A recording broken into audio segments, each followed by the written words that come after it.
Hello everybody and welcome to Retro Ratchet. So in this video we're going to take a look at the Rover SD1 twin plenum, which is actually on a carb. So those of you new to the channel, I've had this a couple of years now. I bought it, it turned into a bit of a metalworking project like they all do. Took me way longer than I expected, but it's had the welding done, it's had the paintwork done, it's not had the engine done, it's had little bits of suspension done and little bits of interior. So 2024. What do you think I should do with it? Keep it or sell it?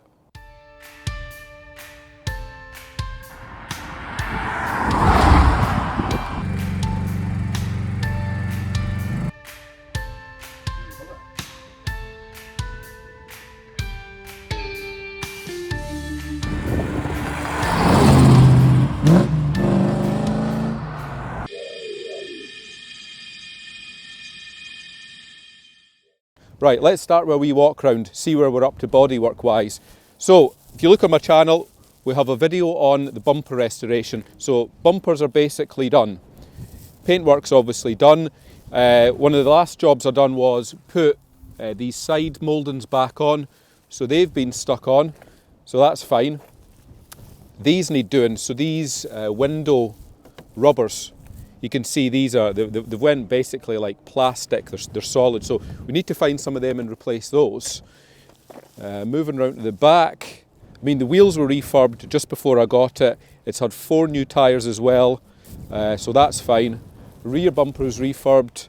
That there should probably be silver, so we'll need to try and get that painted up. Moving around the back, we've done a video there on the badges, so they're still holding up fine. Done them in chrome. We could do with some new rear lights. They're just a wee bit old and weathered looking. So we've had the rear window resealed because that was leaking, so that was good. We had that done without having to take the glass out. Got the correct shaped tailpipe on it. I had that straight out one that I really hated, so that looks the part. Does need a wee bit of a clean mind. Moving around this side, pretty much the same with the window rubbers. We are missing one of these.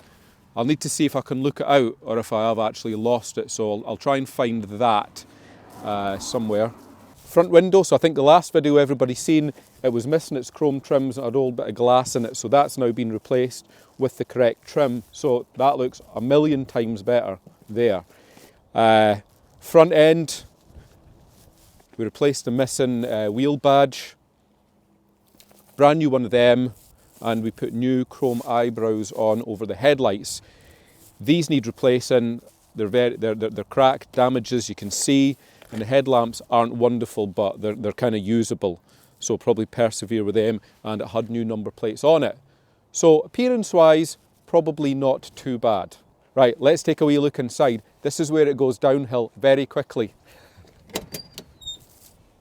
So the biggest job, we're missing a headlining. I had no headlining biscuit when I bought it, so the plan was going to be get a used one and retrim it myself just to get a little bit of content for the channel, but it's proven really hard to try and find one of those. So if you do have a headlining biscuit that you don't want for a sunroof model, please reach out via the comments and I'd be really grateful. So going back a little bit further, when I bought the car, I had the Van den Pla interior, so we've sourced the correct Vitesse cloth interior, so that looks a wee bit better.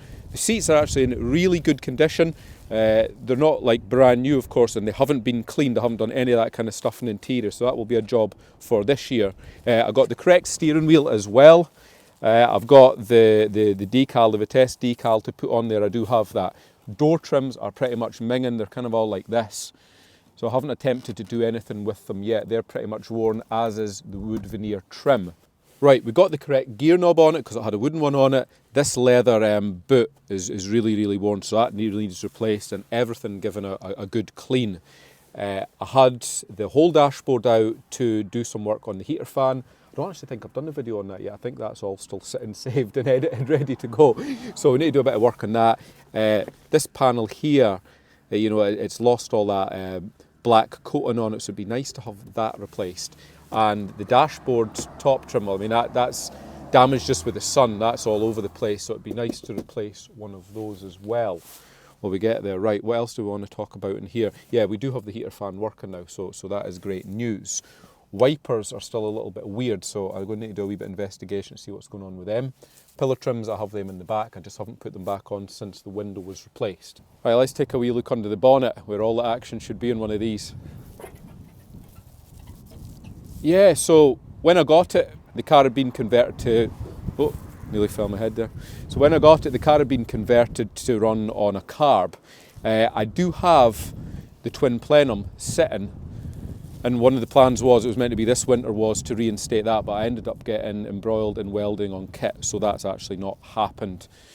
So yeah, there's going to need to be a lot of work done in here. This isn't the original engine that's in it either.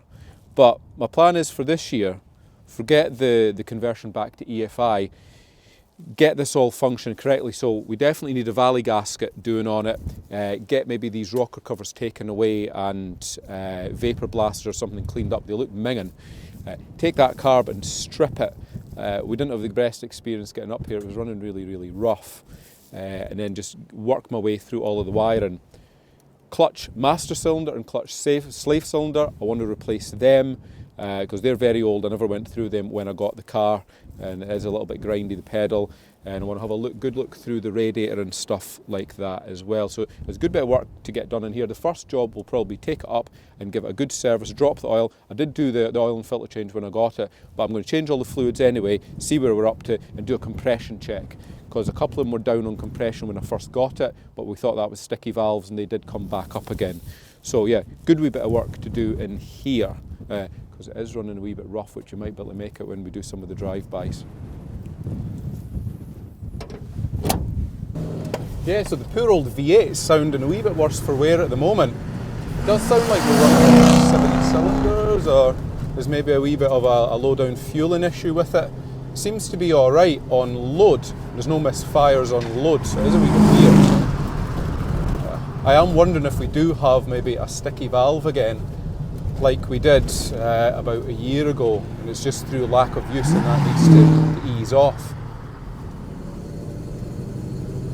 But it's been unwilling to idle on its own the whole journey tonight, which was a bit of a pain, because it was fine when we put it away.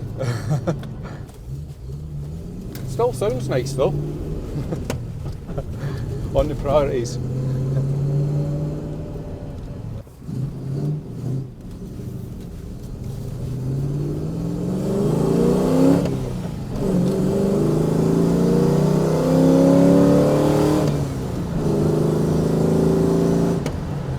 It's definitely down on power. Yeah, so definitely something amiss, so we'll need to take a wee look. We'll get the plugs out it, see what condition the plugs are in. They were new. We'll see if there's any specific ones that are maybe fouling up. That carburetor hasn't been rebuilt either, so that could be full of crud, which won't be helping it. But yeah, we'll take a good going through everything, and hopefully it's an easy fix. These old V8s are quite forgiving, you know, they can be running a cylinder down and they will still run like this, but it's certainly not as pleasant as it used to be. So all our gauges seem to be reading within limits anyway. Oil pressure spot on, temperatures sitting roughly about the 90 mark. Oh, and obviously we've got fuel. I mean, don't know how much of that we're burning through when it's not running right, but as long as we've got enough to get us home. Junctions are always interesting when a car doesn't want to idle.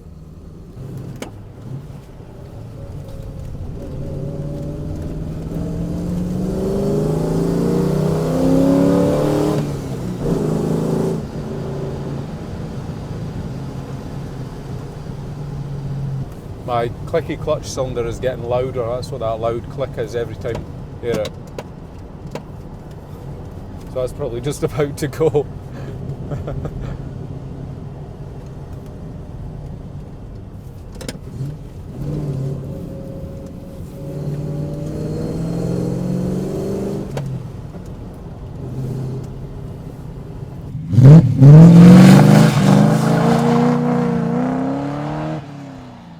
Well, I hope you all enjoyed that SD1 content and of course that lovely V8 soundtrack. Stay tuned for the next updates on this project.